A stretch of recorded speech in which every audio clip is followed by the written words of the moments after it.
avto rejimi bor. Avto rejimiga kirish uchun bosib tursak, avtoga o'tadi. Bu 15 gradusga tushib oladi. Endi nastroykadan to'g'irlab olsangiz bo'ladi. O'zidagi kerakli temperatura. Zavodskoy 15 gradusda turadi. Ketayotganingizda avtoga qo'yib qo'ysanglar, past gradusga tushib oladi avtomatik. Baland gradusda ishlab yotmaydi. Shu 15 gradusda xonani yopib qolib ushlab turaveradi. Mana shunaqasiga ishlatsanglar ham bo'ladi. Avtodan chiqazib qo'yasizlar. Blokirovka ham bor, misolcha. Pultni blokirovka qilib qo'ysa bo'ladi, misolcha yosh bola tegmasligi uchun. Blokirovkasi hech kim tegmaydi, boshqa bossa ham hech narsa o'zgarmaydi. Farq yo'q. Mana shunaqa ishlatsanglar bo'ladi. Smart Life ramzi. Shunday bo'lsam, Skype qilamiz.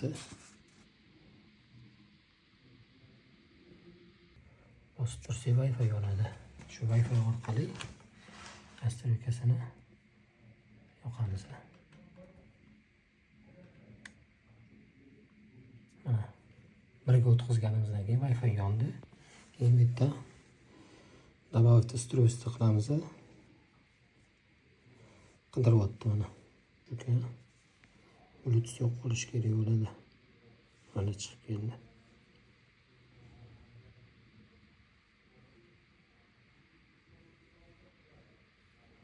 Parol yozamiz. Mana qo'shildi. Qo'shilganda sirazi kirib yozib olsa bo'ladi. Bunga nima joyligini misolcha kuxnya deb qo'ysa bo'ladi. Kuxnyani qo'shib qo'ydik misolcha. Zaвершить qilamiz bo'ldi.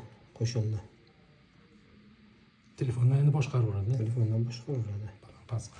Hop, nastroykasiga kirmoqchi bo'lsa, bosib tursa, ishda qolgan nastroykasini qilsa bo'ladi. Yonda işte.